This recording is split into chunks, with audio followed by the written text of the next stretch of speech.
Allison Kuntz, who is my colleague over at LMH Health.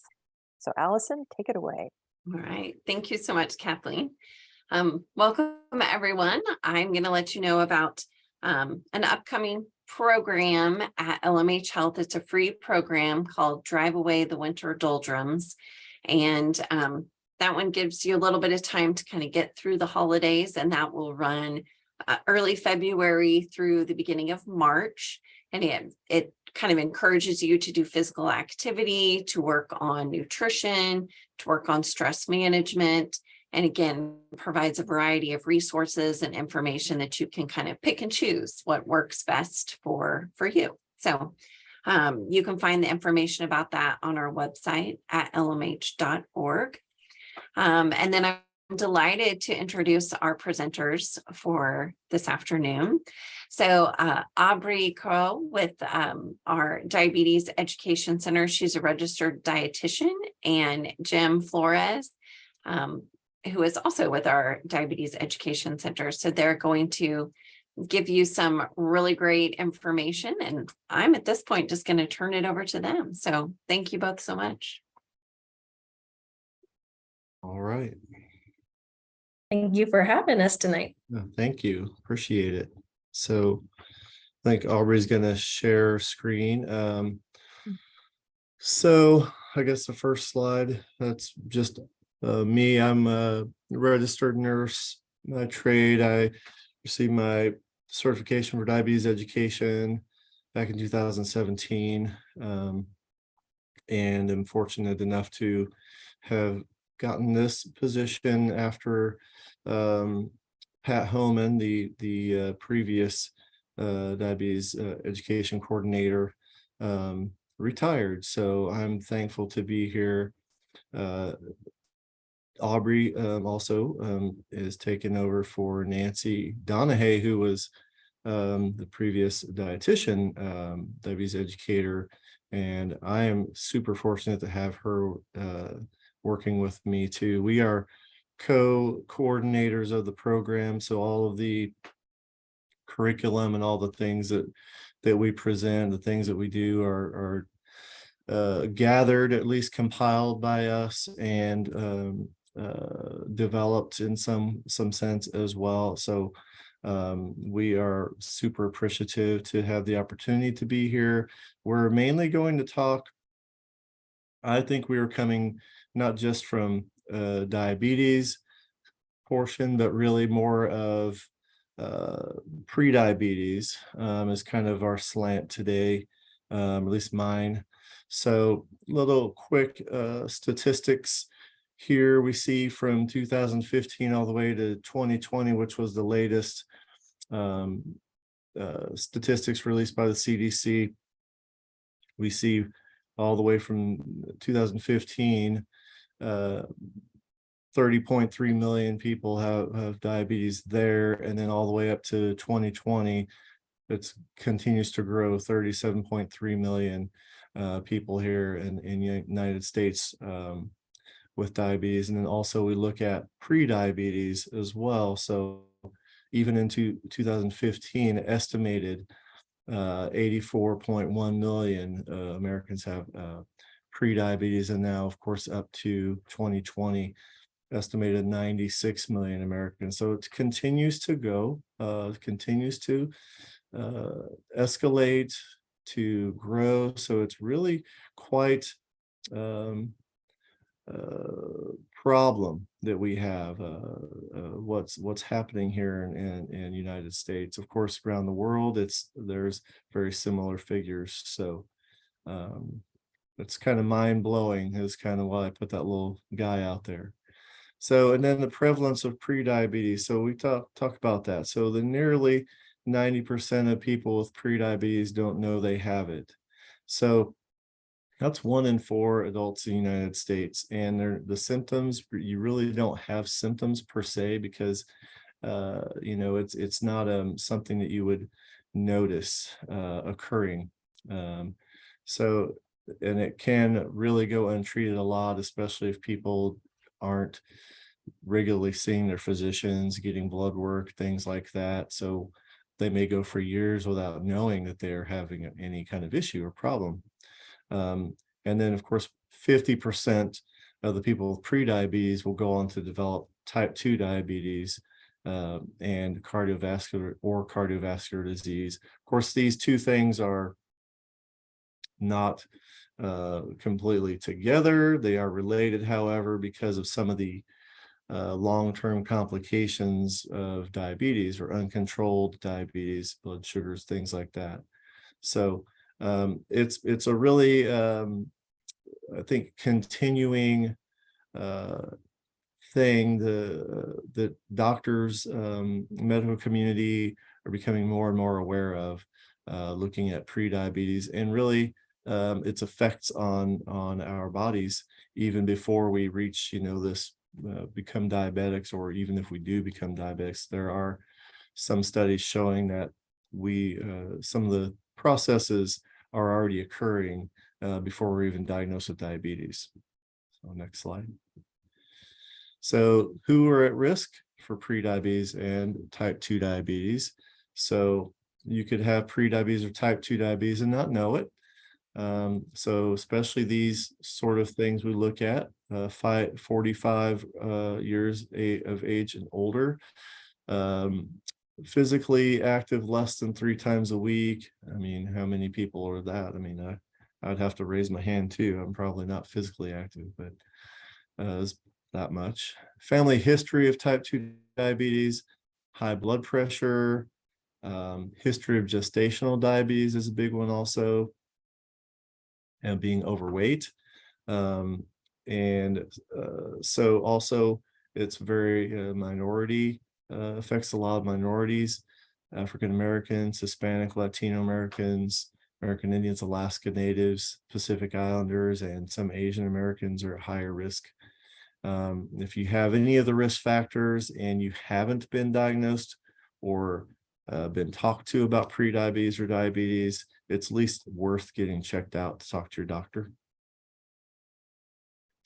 So what is prediabetes and how does it develop? So according to American Diabetes Association, before people even have or develop type 2 diabetes, they always have prediabetes.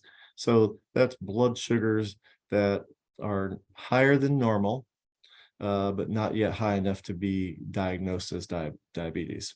So some doctors refer to the prediabetes as an impaired glucose tolerance or impaired fasting glucose.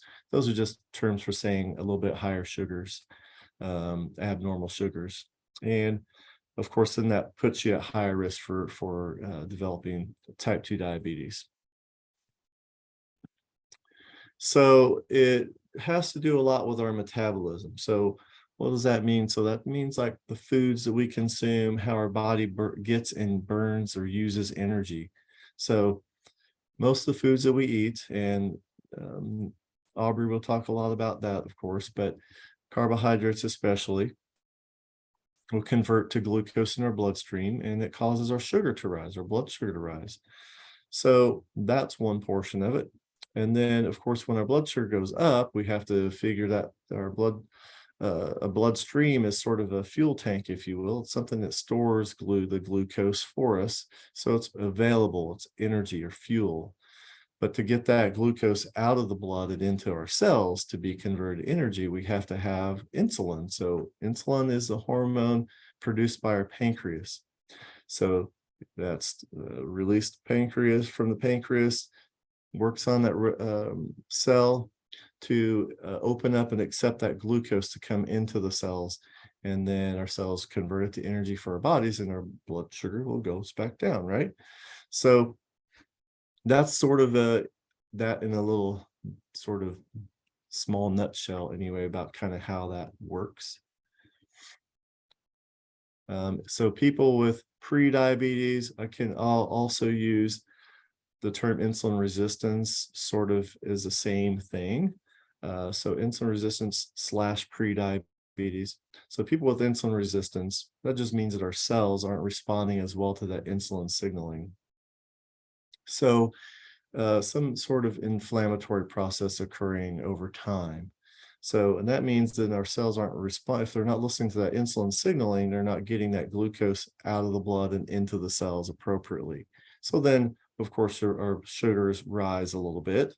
And then, of course, as over time this is occurring, so insulin resistance as it starts or can become more severe over time, then that means our bodies are having to produce more insulin to try to achieve or regulate those sugars that during that time. So as it worsens, then we can see, of course, those sugars go higher and higher, our body's having trouble.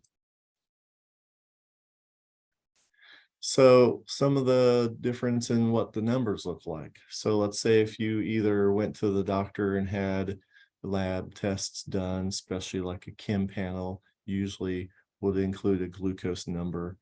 We're looking at that as pre-diabetes range is between 100 to 125. So even if you went and had a fasting labs done, if it's abnormal, meaning above 100, a lot of times those are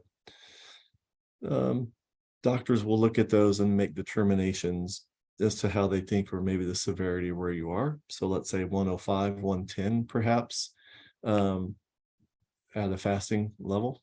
And then of course they may actually decide to have an A1C done, a hemoglobin A1C, to sort of confirm or see what's going on with that. Some people do also just have a little bit higher blood sugars in the morning anyway, because of some other processes that our body goes through in the morning, making us slightly more insulin resistant, but throughout the day, everything evens out and is fine. But of course, we see though that if this occurs more regularly, you can see where it says diabetes, sugar of 126 or higher would be positive diagnosis of diabetes. So we'll get a little bit more into that. So normal fasting sugar. So a person, let's say without diabetes or insulin resistance, pre-diabetes, their sugars we're looking at, normal fasting would be 70 to 99. 2 hours after eating. So we're talking about if somebody's actually testing their sugars, right? Blood sugars. Less than 140, an A1C of 5.6 or less. Really, it's 5.7 or less. Pre-diabetes, fasting, blood sugars 100 to 125, 2 hours after eating, 140 to 199. And then, of course, A1C 5.7 to 6.4 is that range. They're showing us that risk for that pre-diabetes. And then the diagnosis of diabetes is a fasting sugar 126 and above, or any random blood sugar 200 or greater, and then an A1C equal to or greater than 6.5 would put us in that category of actually diabetes. So prevention or delay of diabetes. So progression of diabetes is not an inevitable thing. So some studies have shown that people with pre-diabetes who lose weight and increase their activity level can prevent or delay diabetes and return their blood sugars to normal. But like I said, don't let that pre-diabetes fool you. I often hear people when I come in for some education, or if I see some people in the hospital, sometimes they'll say, my doctor said I was borderline. So what does that mean, borderline? What they're referring to primarily, I think, is pre-diabetes, where I'm sort of not quite yet to the diabetic range. But when they say that, it almost makes it seem like they're using that as a connotation to, well, you know, I'm kind of all right, not diabetic yet. I'm okay. So they in some way, I think they think that it's more like that they still have time, so they can kind of do what they want to do. Well, the pre-diabetes, it means pre-diabetes for a reason, because there's already these processes occurring in our bodies. So we want to make sure that you take it as an important step when the doctor says you have pre-diabetes, to really act on those lifestyle changes now, so then you don't end up going into that diabetic range. So how do we know what works? So back in well, basically the study from 96 to 2001, but all the results from this diabetes prevention program was the largest of its kind at the time. It was a landmark study. It was at a bunch of different clinics and enrolled a lot of people, over 3,000 people. And it set out to show, and I think it achieved pretty much that the people who are at higher risk for type 2 diabetes can prevent or delay the disease by losing a little bit of weight through lifestyle changes, which is that dietary and increased physical activity. And some of the results are after the 3 years, it showed that lifestyle changes reduced developing diabetes by as much as 58%, which is pretty incredible. And also, it was pretty significant for participants that were age 60 and older. And oh, hold on. I have to get back into I'll let my screen time out.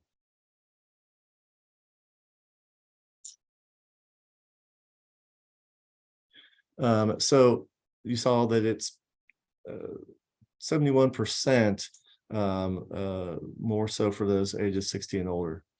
So interventions to prevent or delay the type 2 diabetes in individuals with prediabetes can be feasible and cost effective. So we mean lifestyle changes rather than getting into medications and things like that. So there are now, of course, doctors are really being a little bit more diligent about diagnosing prediabetes, because we are seeing these studies showing that some of those health complications are often associated more. We see those even before people are diagnosed with diabetes. And there's just some helpful resources. And I was going to say too that people that might want a couple of these pages or something from some of this PowerPoint, we might be able to provide if you have, or at least send out links to Allison or something so she can send these if you guys are interested in that. So if you're at risk, or if you think you might be, look at these. So lack of physical activity, poor nutrition, so maybe too many calories or carbs, higher fat, lower fiber, not enough fruits, vegetables, or whole grains, or being overweight or obese, so body mass index greater than 25, waist circumference that you see for men greater than 40 inches or women greater than 36 inches. And then, of course, you can prevent. We talked about that, what the DPP study showed. Eat better, regular physical activity, moderate weight loss. And then, of course, if you already have cardiovascular disease or some type of heart disease, it's really going to make sure you're taking care of managing your sugars and blood pressures and all those things, because they are very serious to complications to deal with. Oh yeah. If you already have type 2 diabetes, it's never too late to start making changes. So start looking at getting those activities up. There's lots of programs here in the Lawrence area available for senior citizens for sure as well. Get that, start looking at weight loss and getting all that good nutrition, and make sure you're checking your sugars. Go ahead and click through those. So all those lifestyle changes, we see that you can work on your blood pressure, your cholesterol levels, improves your sensitivity to insulin, improves your glucose control. There's lots of things that all this lifestyle changes that you can kind of harness the power of all of that and make these positive changes and affect your health overall, and also the way you feel about yourself, your confidence. And a little bit of physical activity, of course, never hurt anyone. And the main thing for us is that being as inactive as we are these days, we don't have a lot of those regular manual labor type jobs anymore. We're all sitting at computers and stuff, so we have to make it more of a priority in our lives. So I want to make sure that we're getting some extra activity each day. And here we go. Now we get to talk about nutrition, which is another important part of managing prediabetes or diabetes. And a lot of the recommendations, if not all of them that I'm going to talk about, would apply to both prediabetes, diabetes, and really just they would be good for general health and things that we would recommend to most people. So just to start off, and this is what the American Diabetes Association recommends. So there's not one diet or meal plan that's going to work for everybody. And so for everybody that I work with, the goal is always to find something that's going to be sustainable. It's got to be realistic and hopefully avoid feelings of feeling restricted or deprived. Because if you feel restricted or deprived, it's probably not going to last for very long. So finding an eating pattern is about variety, flexibility, and choice so that you can maintain this and sustain this throughout the course of your life. And also everything can fit in moderation. So overview of things to do more often, things to do less often. So things that are always good to do more of: vegetables, especially non-starchy vegetables, fruits, lean proteins, whole grains, water, and other unsweetened beverages. And we'll go through more of those.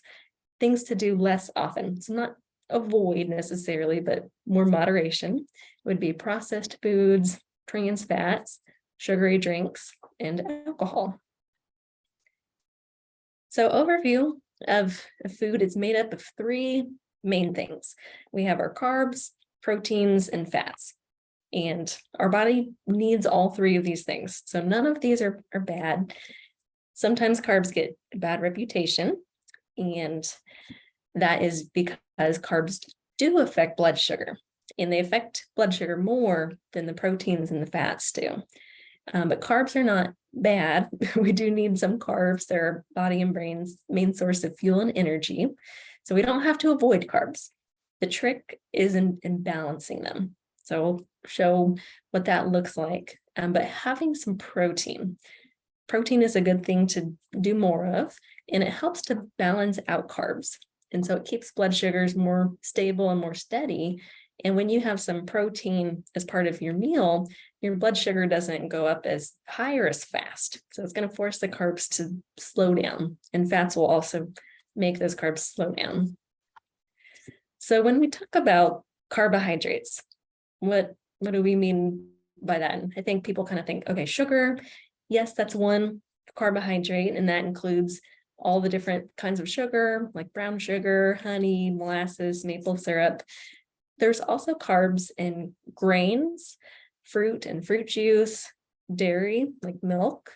There's a couple starchy vegetables, and then, yes, anything with sweets or added sugar. So this is where we find most of the carbs. So not all carbs are created equal. They're not all the same, even in how they affect blood sugar. And so there's two main kinds of carbs. There's simple carbs. Sometimes you might hear fast carbs, which would be more of the sugar. And there's more complex or slower carbs. And these are things that have more fiber in them. And so for everybody, we want to avoid a lot of the ups and downs and roller coaster blood sugar. We want things to be more balanced, steady throughout the day. So fiber is one way to do that. And have the apple and apple juice. That's a good example of a simple and complex carb. With the juice, we don't have any of that fiber from the apple. And so the juice is going to affect blood sugar higher and faster, like we see with the first graph. The apple, it's got fiber.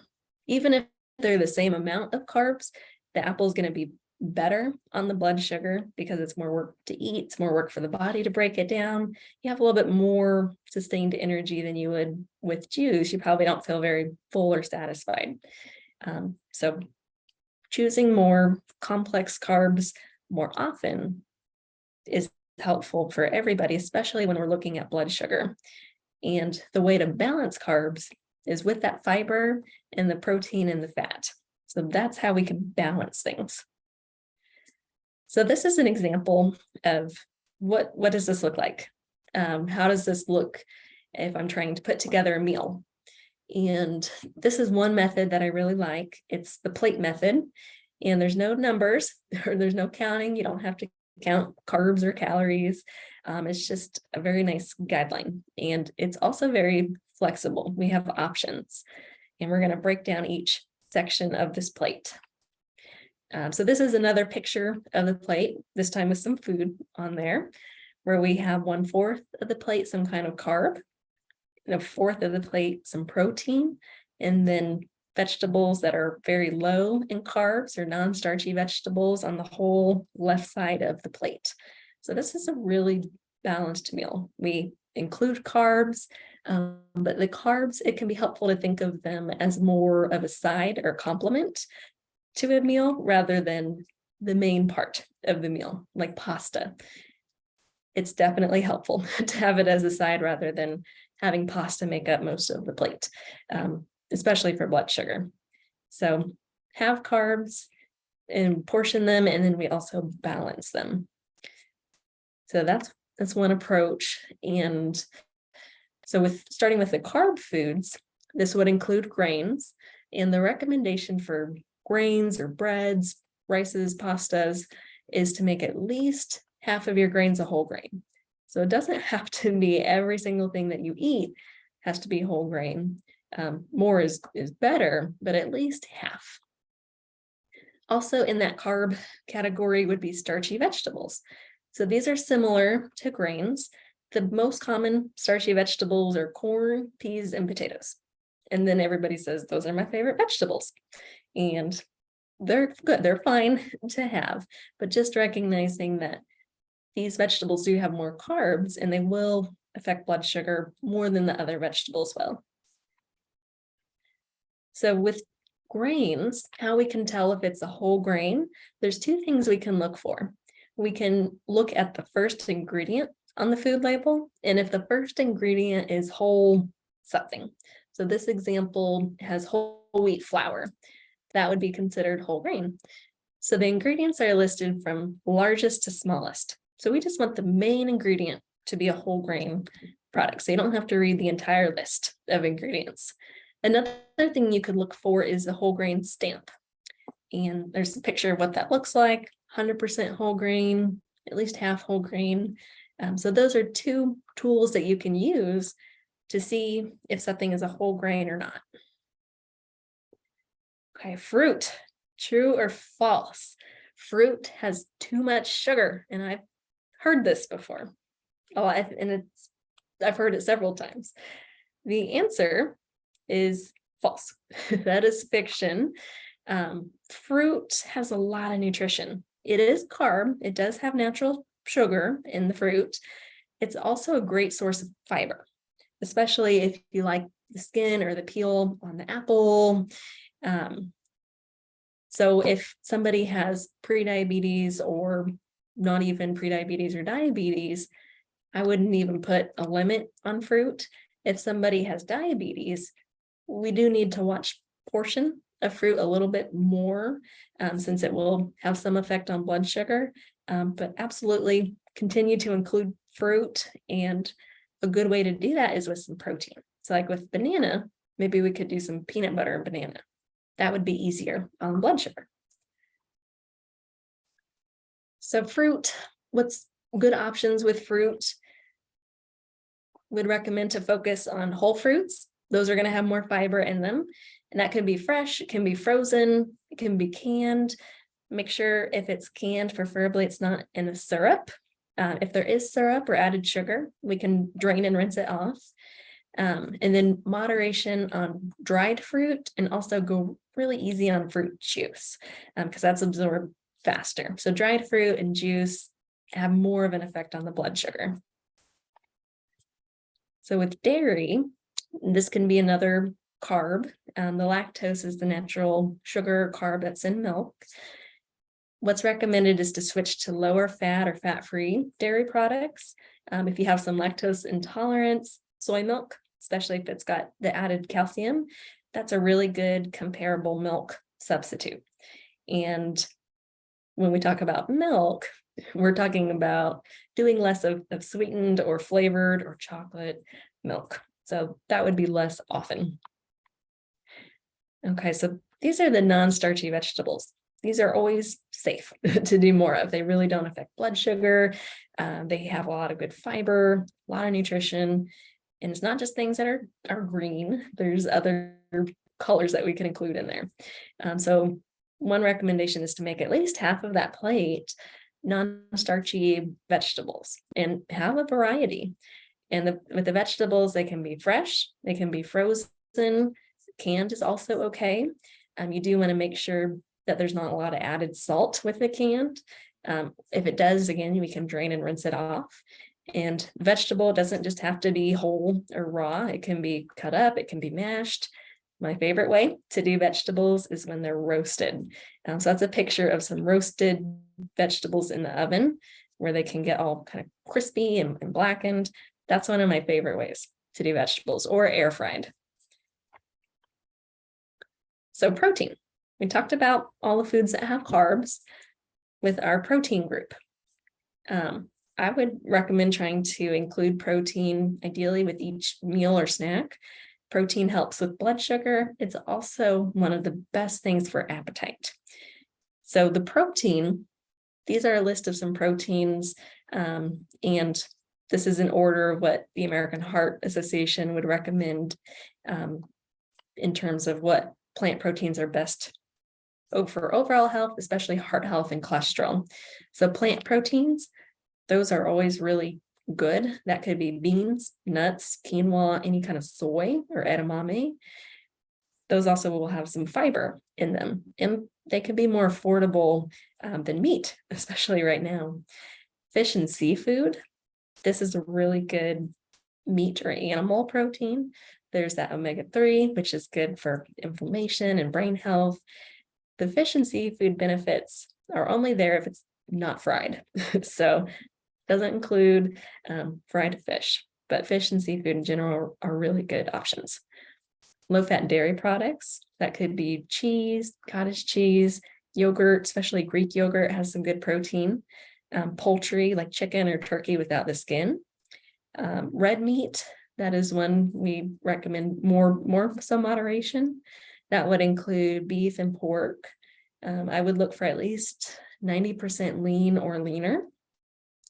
And if it has the words loin or round, that means that it's a leaner cut of meat. So you could look for pork loin or pork round. And then processed meats. Really, they say limit or avoid, or really moderation with these. They have a lot of salt and maybe some preservatives. This would be things like deli meat, hot dogs, pepperoni, salami, bacon, sausage. So those we would do more in moderation. So with the fats, and this also ties into the protein where we want to focus on leaner, lower fat proteins. So there's two kinds of fat. There's saturated and unsaturated. The saturated is what raises cholesterol levels, and it usually is solid at room temperature. And it often is with animal products. So red meat or butter, cream, mayonnaise, dairy products have some of that. Palm oil or coconut oil has a lot of that.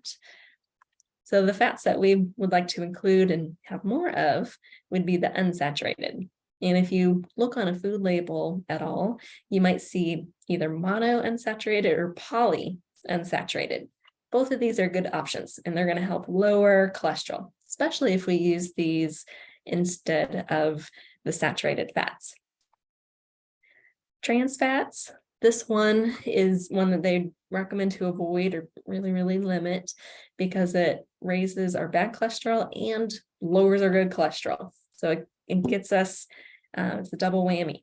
And this is found in some commercially fried foods like donuts or baked goods, stick margarine, not tub margarine, but the stick margarine is more likely to have this. Frozen pizza, biscuits, pie crusts. So how we can tell if something is made with trans fat is if we see partially hydrogenated oil on the ingredient list. That means that there's some trans fat in there. Word of caution. So even those really healthy, unsaturated fats, they have a lot of calories. And so that's another piece that we're looking at too, is watching calories or being mindful of them. Jim mentioned that losing some weight can be helpful in a lot of things like with blood pressure, blood sugar. So the fats have a lot of calories. That's another reason I recommend, okay, let's increase some protein, because carbs and protein are about the same calories and the fats have over twice as many. So these are some ideas of swaps that we can do. And this would be moving from a higher fat to a lower fat and lower calorie. So we could do skim or 1% milk. Instead of cheese, we could look for lower fat cheese. With butter, we could use, if we're using it to cook, we could use olive oil or canola oil or even some pan spray. If you're baking with butter, margarine, you could also replace that with applesauce or fruit puree, even some yogurt. If we're using butter, cream, or sauces for some flavor and seasoning, herbs and spices, lemon juice, red wine vinegar, salsa, those are good ways to flavor food to make it taste good. Ground beef, I would look for at least the 90% lean, but leaner is better. And ground turkey is another leaner meat. Air frying is becoming kind of popular and trending. So if you have an air fryer, that can give you that crispy, crunchy texture without adding any oil or calories to it. Roasting in the oven is another way to kind of get that similar texture. For heavy cream, if using in a soup or casserole, you could do fat-free evaporated milk. And meat with meatloaf or chili or soups, you can increase vegetables or beans. And it's a little bit more affordable. So food label, there's a couple things to look at. You don't have to read every single thing on the label. I would always start with the serving or portion size. So this one is 2/3 of a cup, and then servings per container. Sometimes there's just one serving in the container, and then sometimes what looks like it should be one serving, or if it's just like a bottle of something, sometimes there can be more than one serving. So just see how many servings are in a container. If we're watching weight, we would want to look at calories. If we're looking at blood sugar, the total carbohydrates is a good number to look at. If something has more fiber, it's going to help. And if something has a lot of added sugar, that's going to be hard on blood sugar. And then if we're looking at heart health, we can look at the types of fat and also the salt. So salt, why do we worry about salt? Why is everybody saying less salt, less salt? It does affect blood pressure. And if you have any swelling, it makes your body hold on to more water fluids. And so the recommendation is about a teaspoon of salt per day, or 2,300 milligrams. So some ideas with this is using fresh or frozen foods, or looking for no salt added canned foods. You can use the herbs and spices and low sodium marinades or seasonings, unsalted nuts or low sodium peanut butter. Fast food has a lot of salt. So trying to limit and be mindful of that. That's a big source of salt. So water and drinks, make sure you're hydrated. Doesn't have to just be plain water, but thirst can feel like hunger. And so you could try fruit infused water to add some flavor. If you want carbonation, seltzer water. Other calorie-free drinks are okay, like tea, coffee, diet soda, things like flavor packets if there's really not many carbs or calories. And then alcohol. Alcohol has calories and it usually has some carbs too. So that's one to do in moderation. So weight management, and Jim talked about that and some of the benefits. It doesn't have to be a lot before you see those benefits. Even just 10, 15 pounds, blood sugar levels can really improve, cholesterol can really improve. A realistic, healthy weight loss goal is 1 or 2 pounds a week. Doesn't sound very exciting or very fast, but if you're able to stick with it and do it consistently throughout the year, that's 50 or 100 pounds. But 1 or 2 pounds is gradual, and you probably don't have to really restrict to lose that. So what are some ways to make weight maintenance easier? And there's a lot of things that are involved. It's not just food, not just activity, but it is one that we have some control over. So using smaller plates, 9-inch plate instead of 12-inch dinner plates. Try not to skip meals, eat consistently throughout the day. That will help you from getting too hungry for eating consistently and regularly. So this is another concept that I like, because this is something that can help you feel more full and satisfied. And it's something you might call volume eating. Depending on what you eat, you might be able to eat a lot of it for not as many calories. So plants, we get the most bang for our buck. We have fruits and vegetables, grains and beans. You can have a lot of those for the amount of calories. With things that have a lot of fats, especially oil, we really don't get very much of it. A tablespoon has over 100 calories. So it adds up very fast. And meat and cheese can also be high in fat. And this is what it might look like on a plate. And I like the idea of what can we add? Let's take what we like or enjoy. Maybe we are craving some spaghetti and meat sauce and cheese. Okay, let's have some, and what can we add to it? Maybe we add some roasted vegetables or side salad or a fruit. It's more food that's on the plate, and it's half the calories, and we added nutrition. So by adding things, you're going to displace, but you're not going to replace or get rid of your favorite foods. Set your environment up for success. We only have so much willpower and motivation, and we run out. So create an environment that's going to work and make things easier for you. So keep things grab and go, healthy snacks available. Try to eat in the kitchen or eat at the table. And then the foods that we want to choose less often, make it inconvenient. Maybe don't purchase it as often, or at least put it out of sight, because we tend to eat what we see and what's within immediate reach. So behavior and mindset is another part of it.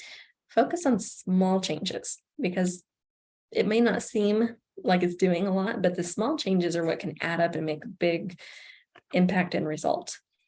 Be prepared for how to handle setbacks. They'll happen. Life's not perfect, so there's going to be setbacks and challenges. So as we work towards goals, we're going to see what those problems are or difficulties, and we're going to learn how to anticipate them, and then also how to manage them. So if there's a favorite restaurant, we always find ourselves going there on the way to work, we could try taking a different route. It is easier in general to avoid temptation than to always trying to be fighting temptation. Build a support system. This one is huge. So it could be a diabetes educator. Jim and I are educators, dietitian, personal trainer, friends and family counselor, your doctor. We also offer a free monthly education group or support group. And so if that's something you're interested in, if we get your email somehow, then we could add you to that. Be patient and don't give up. The results come with the consistency rather than being perfect with it. So some resources and tools to make things easier. This is one of my favorites. Jim mentioned the American Diabetes Association. Also, as part of their website, they have diabetesfoodhub.org. There's a lot of free recipes. And if you pick out a recipe that you want to make, it makes you a grocery list and meal plan. So there's free meal planning with this website. For more pre-diabetes, these are a couple really good books. There's a complete guide that the American Diabetes Association puts out, and it it's pretty comprehensive. So it's not just food, it includes pretty much every aspect. And then there's cookbooks and things geared mainly toward either prediabetes or diabetes. This is another cool resource that's free in our community. So Hy-Vee, they offer free grocery store tours. You can watch these virtually online, and you can watch some that are pre-recorded, so you can do it whenever it fits with your schedule. And they have one for diabetes, they have heart health, they have a cute one for kids. So they have several different topics, weight management, and they're free. You can also find the foods that they talk about pretty much at any grocery store. So you don't have to shop at Hy-Vee to find these foods. But that's a free resource that you can access. And occasionally they will do free periodic A1C or lipid blood screenings. And then we're a resource here too at LMH. So this is our Diabetes Education Center. It's Jim and myself. So that's our team. And we work with people who have type 1, type 2, gestational diabetes and pregnancy, prediabetes. We do a free prediabetes class, a little bit more in depth even than this. And we do that quarterly. So we're a resource. If you're interested in our services, we're happy to talk more with you. You could also get a referral from your doctor. So we do ask for a referral to diabetes education. And these are some of the things that we can help with. And we also offer virtual, so we can do telehealth. Okay. So that's our content. And we have a few minutes here at the end for some questions. Great. Yeah, there are several in the chat. So I'll back up a little bit. Okay. Let's see. Are carrots okay to eat? Where do they fall in terms of health? Yeah, good question. Yes, carrots are okay to eat. And that's another thing I've been hearing recently is there's a lot of carbs or maybe sugar in carrots. I would consider them more low carb rather than a really starchy vegetable. So carrots isn't something that I would be concerned of having a lot or too much of. Okay. And from Chris, what do you think of nut milks like almond milk, etc.? Yeah, great question. Yep. So if we're looking at blood sugar, I would look for something that's carb friendly. And so I would be careful with some of the grains like oat milk. The nut milks are a good low carb option. They're not a great source of protein. And so that's why soy is what is recommended as an equivalent for milk, just because it has a lot of protein. So the other nut milks just don't have as much protein. But if you've got other sources of protein, there's nothing wrong with the nut milks. I would also look for something that has calcium and is fortified with calcium. Okay. And then Shelley comments, I'm surprised by the low-fat dairy recommendation. I've read and been told that it's better to keep at least some of the fat to slow absorption of the sugars. Is that not so? Yeah, great question. So for blood sugar, you are correct. Skim milk will affect blood sugar more than whole milk. And you can actually use skim milk or low-fat milk to treat a low blood sugar. So for blood sugar, the fat will slow it down and it will be easier. It still is recommended to do lower fat milk for the heart health and cholesterol benefits of that. Personally, milk is not one that I'm overly concerned about. The calories are also different. So if we're looking at calories, the lower fat or skim milk would also be less calories. That depends how much that you're doing of the milk too. Okay. And also putting some of these resources in the chat that were in your presentation. Yes. And I can follow up with I can send out the link to everybody tomorrow when it's up on YouTube and follow up with that as well so that you can review things. We'd be Paula, happy to share our slides too. Yeah, that would be wonderful. And maybe, I think you had mentioned about the free support group. Is it something that, would you be okay if I sent your email out and people could just Yeah. reach out to you if they want to Mhm. join? Yes, Okay, that'd absolutely. be great. Mhm. Paula had a question about, when is the in-person class? Can we just show up, or is that something you have to sign up for? Ooh, good question. The pre-diabetes one, we can send you out the flyer. We're gonna set the dates for next year. We encourage you to register on our website, but I mean, you can just show up. It's free, and so we're not checking you in or anything like that. So would rather you come and be there, even if you didn't sign up or forgot to, but we would encourage you to sign up for the pre-diabetes. For diabetes, type 1 or type 2, we would like that referral, and we would schedule an appointment for that. And then actually a question I had, where do eggs fall in all this? I noticed those were not on your list. Good question. Yep, so they're protein, and so they're great for blood sugar. The American Heart recommends up to 1 yolk or 2 egg whites per day, or 7 yolks per week on average. And they took away the cholesterol limit or cholesterol recommendation.